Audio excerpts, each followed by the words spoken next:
Bien, algunas preguntas pueden aclarar, ¿no? Tengo que ofrezco la palabra. ¿Sí? Sobre el tarot, los trabajos que la gente paga para que... Sí, mira, trabajos que se hacen en Perú, en Brasil. Sí, sí. Yo una vez tuve unos retiros ahí en el norte del Perú y dice que toda esa región está llena de brujas y brujos. Chamanes. Y tienen sus casitas bien buenas, en fin, van a trabajar a Lima, a otras ciudades, y ahí se visten de andrajos y cosas, en fin, hay mucho de teatro. Y por supuesto que cuando hay un problema, fácilmente la gente cree en brujerías y cuando se quiere hacer un mal, se trata de que la persona sienta que le están haciendo un mal. Entonces le tiran sal, le tiran tierra que dicen que es del cementerio, un gato muerto, etc. Y entonces la persona comienza a temer. Y temiendo ya se está destruyendo, porque el temor lo pone a uno diríamos, en debilidad. Entonces va y acude a un adivino, a una divina, y claro, le dicen, claro, le están haciendo un trabajo. Y yo le puedo sacar de eso, y por supuesto que eso cuesta. Y notemos que es un negocio. Yo conocí un matrimonio joven, tenían 2 niñitas, y le comenzaron a decir, mire, le han hecho un mal a las niñitas, se van a enfermarse, y claro, las niñitas se enfermaron. En parte yo creo que porque los papás estaban con tanto miedo que se enfermaron las niñitas. Y entonces el brujo, porque se trataba de un hombre, le dijo, mire, después de varias cosas, lo que es necesario, te han hecho un mal muy grande, es necesario poner en una bolsa de 1,5 millones de pesos, y esto se va a enterrar en un cementerio y usted después lo recupera. Bien. Y así sucedió, recuperaron el dinero. Pero después se fue todavía prolongando las cosas y hubo que, le dijo, mire, ahora es necesario poner 14 millones y claro, usted lo van a recuperar, pero no lo recuperaron nunca. Sí.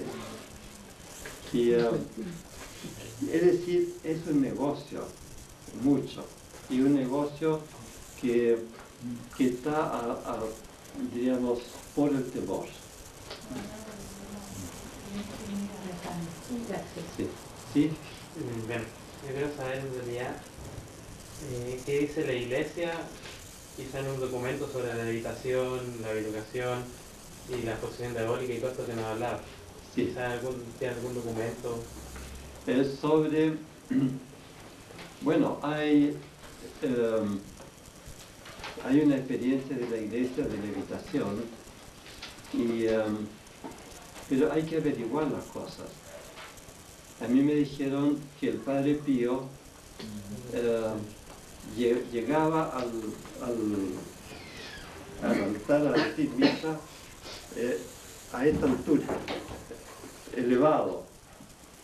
Bueno, tuve ocasión de encontrarme con un secretario del Padre Pío, un franciscano que estuvo muchos años con él, y me dijo que nunca lo había visto levitado. Temo que a veces hay leyendas, pero pero que hay levitaciones de, diríamos, que podríamos decir buenas, o por fuerzas buenas, y que hay levitaciones por fuerzas malas, eso es cierto. Padre, con respecto a ver, el otro día escuchaba un documental en la televisión que me pareció bastante real, que es el tema de estos embrujos, estos brujos que la gente hace, que incluso llegan a hacer unos monos que representan a la persona, que se más, y que le ponen alfileres, y que los entierran en los cementerios, y que los cementerios están llenos de estos monos que están enterrados por ahí. Sí. Bueno, pero ahí... es que no termina la pregunta. En el fondo lo que yo le quería explicar, o sea, preguntar, eso es una fuerza que existe, Sí. que es la fuerza del mal. ¿La Iglesia qué postura tiene frente a eso? O sea, ¿hay una curación con respecto a eso? ¿Hay un antídoto, por decirlo así, para poder llevar una vida normal a la persona que está haciendo daño en ese minuto? Claro. Gran parte, como ustedes ven, un mono con alfileres, etc., es una manera de dirigir la malevolencia. Un obispo argentino me llegó una fotocopia de dibujos que se dibujaba una persona y se le ponía una cruz donde se quería que esa persona enfermara, ¿no? Si hay, como hemos visto, gritos de socorro, si hay comunicación entre gente que se quieren mucho, madres con sus hijos, personas casadas entre sí, entonces también es comprensible que haya alguna transmisión cuando hay odio, ¿no? Y que esa transmisión se puede precisar con dibujos, con alfileres, con fotos, con cosas.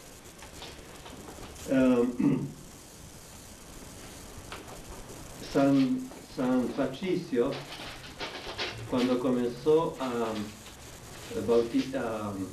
predicar en Irlanda, tenía contra sí a todos los brujos de Irlanda. Los druidas era una religión así de brujos y de temores. Y entonces él escribió la Corazza de San Patricio.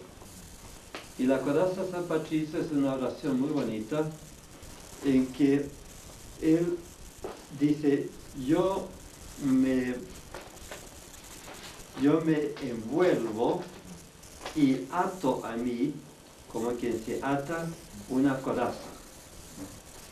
Y esa coraza es la fe en Dios, Padre, Hijo, Espíritu Santo, la fe en Jesucristo, la fe en la comunión de los santos. Si alguno tiene interés, yo le puedo también hacer llegar la oración de San Patricio. De modo que nuestra fe es la mejor defensa. Saber que nada puede sucedernos si Dios lo impide.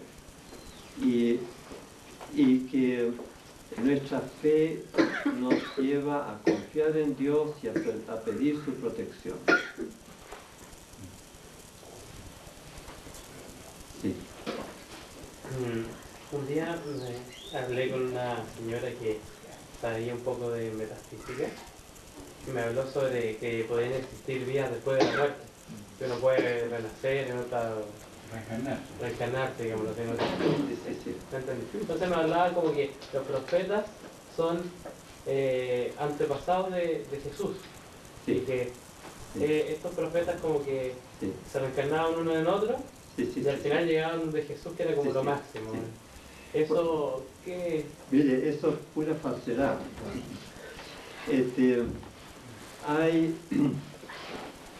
Algunos dicen que que los profetas, bueno, eso que usted dice, ¿no? Y después está el doctor Schultz y otros que hacen evocación de vidas pasadas. De modo que cada uno de nosotros habríamos estado en otras vidas. Y esas vidas son todas, diríamos, imágenes arquetípicas, es decir, típico de figuras que salen en los teatros, en los cines, un soldado romano, un pastor del Tíbet, una sacerdotisa del Nilo, cosas por el estilo. Y los que buscan estas existencias anteriores lo hace generalmente una persona que está buscando sus existencias y bajo hipnotismo. Entonces lo encuentran. La persona hipnotizada ya ve o se imagina ser ese soldado romano y después le explican, mire, usted tiene un mal carácter porque claro, usted fue soldado romano y murió en una batalla con mucha rabia porque le habían herido, entonces ahí está una explicación. O usted tiene, qué sé yo, tiende a la melancolía, a la soledad porque fue un pastor en el Tíbet y ahí estaba solo en esa llanura.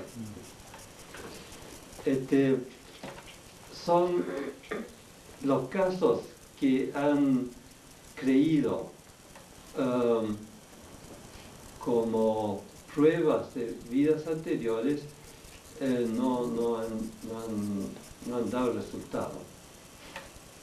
Fue muy famoso un caso en Estados Unidos de una mujer que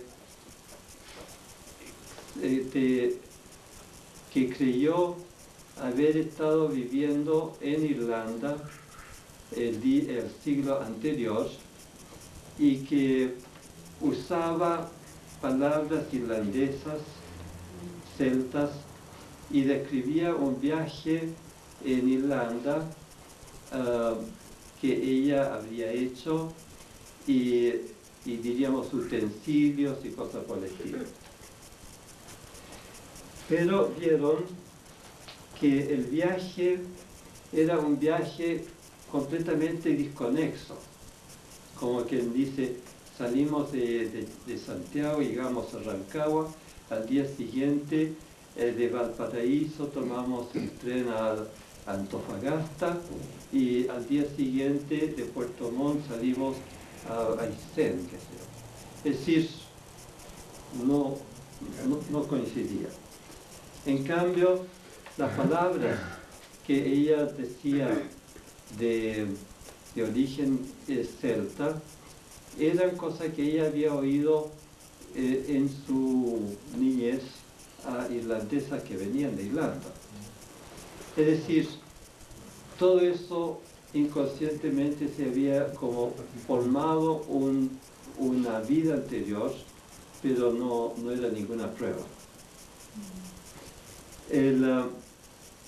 La reencarnación se funda en una falsedad teológica, en que se funda en la doctrina del karma, que nosotros en nuestras vidas quedamos en deuda con Dios y por lo tanto necesitamos volver a la vida para seguir haciendo obras buenas y así poco a poco ir limpiando nuestra fatalidad, y cuando hemos limpiado nuestra fatalidad a través de varias reencarnaciones, entonces podríamos entrar al cielo. Los espiritistas creen eso también. Y se cree, por lo tanto, que hemos de merecer la gloria celeste. Y la gloria del cielo es algo que recibimos por regalo. podemos ser los santos más admirables de la tierra, pero nunca vamos a merecer una eternidad con visión de Dios. De modo que la base de las reencarnaciones es la idea de mérito y purificación. Y eso no es cristiano. Padre, más que una pregunta, es un comentario. ¿Por qué la iglesia es tan pasiva frente a todas estas cosas? Yo estoy totalmente de acuerdo con usted que nosotros debemos poner toda nuestra confianza en Dios y en nadie más. Que todas estas cosas de Reiki, tarot, la Wicca, todas esas cosas no llegan a nadie, la iglesia no las quiere, un artículo escrito por usted. Pero ¿por qué no es tema de la predica del día domingo? Bueno, ¿Por qué yo padre, estoy en una parroquia en que soy ministro de la comunión? Resulta que entre los ministros de la comunión hay gente que practica Reiki, yo no puedo entender esas cosas. ¿Por qué los sacerdotes están promoviendo, hay sacerdotes que están promoviendo y haciendo los cursos de eneagrama, cuando sabemos que el eneagrama es una cosa que tampoco es cosa querida por Dios? Bueno, voy a explicar algo del eneagrama. Yo tengo un artículo sobre el eneagrama aplicado a los ejercicios en Ignacio. Y el eneagrama es un esquema de proceso. Es lo que hace, por ejemplo, una cocinera que en la mañana piensa, bueno, voy a hacer esta cosa de otro, saca unas ollas, qué sé yo, pone aquí la carne, las verduras, etc. El cocimiento, después hace las fuentes, se sirve la mesa, después lava las fuentes, te guarda las ollas. Ahí terminó el proceso. Y el día siguiente, otra vez, es el proceso. Entonces, el eneagrama es un esquema de proceso, pero un boliviano, creo, Ichazo, le aplicó el asunto ese de tipología, 9 tipos.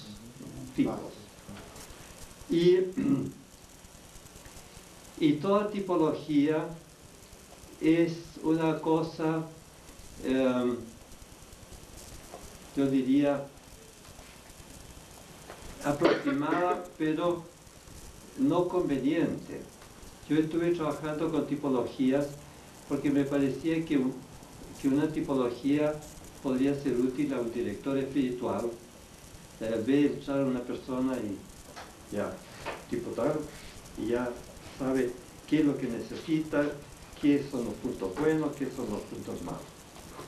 Pero me convencí de que cada persona es completamente singular y que las tipologías introducen un prejuicio. Si este señor es tipo 9, entonces ya lo catalogo, tiene estos defectos y estas cualidades. Si esta persona es tipo 2, entonces ya. Entonces eso ya, Dios nos hace cada uno singular, completamente singular. Y por eso el que tenemos que tratarnos sin prejuicios. Sin prejuicios. El prejuicio es un esquema ya previo. ¿Sí? Y por eso yo soy contrario al eneagrama, usado como tipología. Pero escribí un artículo sobre el eneagrama en su aplicación a los ejercicios, que es un proceso. Cada año una persona que hace ejercicio comienza con el principio de fundamento, después, qué sé yo, el seguimiento de Cristo, la pasión de Cristo, la gloria y la contemplación para alcanzar amor. El año siguiente da vuelta el mismo proceso. Y ese proceso es un proceso que se va repitiendo, pero uno va creciendo. Entonces es un proceso que viene a ser una espiral de subida, ¿no? Pero eso no tiene nada que ver con tipología.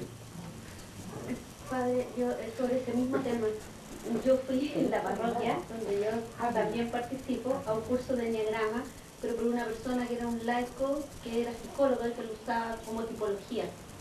Y de verdad me pasó lo que usted, porque como uno está en un ambiente que siente como que de alguna manera está como bien inspirado, como que empieza a caer, y empieza en un principio a caer en esto que dice usted, como que empieza a caer en el estereotipo. Cuando me di cuenta de que estaba leyendo el estereotipo y que la gente no es un estereotipo, que es cierto, en un principio cuando lo escuché me quedó como claro que a lo mejor había ciertas cosas que tenían que ver con que lo que yo llamé como un pecado original es como nuestra tendencia como al instinto a lo mejor de ser de repente de ira, por ejemplo. Pero eso no significa que nosotros no podamos ir evolucionando, tal como lo hizo usted, para que a lo mejor sí eso nos pase cuando estamos mal, cuando estamos cansados, pero cuando estamos plenos de Dios ya no. Y podemos ser distintos y no vamos a ser siempre iguales. Y la otra persona tiene que darle la oportunidad de reconocerlo. Entonces, no es tan inútil, pero tiende a tener una cosa que de repente como que nos puede engañar, como todas las cosas buenas, que también tienen su lado malo, y las cosas malas que tienden a engañarnos como buenas. Padre, yo siempre he pensado que hoy en día, en el mundo en que se vive, nosotros no estamos como sacándonos el jugo. ¿Ya? ¿En qué sentido? Jesús habló que todos nosotros teníamos carisma, ¿cierto? El carisma de la imposición de mano, el carisma de la palabra, y no me acuerdo de tantos que otros más. ¿Qué cree usted que pasa en el fondo, en este minuto, con nosotros en ese sentido? ¿Por qué no hacemos vida la palabra de Jesús en ese aspecto? Bueno, primero hay que entender carisma. Tengo una idea. La palabra carisma tiene dos acepciones. Una es un sentido popular en que el carisma es como una cualidad personal. Por ejemplo, fulano de tal, un político, tiene carisma. Significa que arrastra a la gente. El otro es muy inteligente, pero no tiene carisma. Es medio pavo, aunque sea inteligente. Eso entonces, el carisma sería una cualidad personal. Pero San Pablo y el carisma propiamente, como pone San Pablo, no es una cualidad personal que uno maneja, sino que es la bendición que Dios pone en lo que uno hace. Por ejemplo, uno actúa y Dios le da una inspiración. Uno pide por un enfermo y Dios sana a ese enfermo.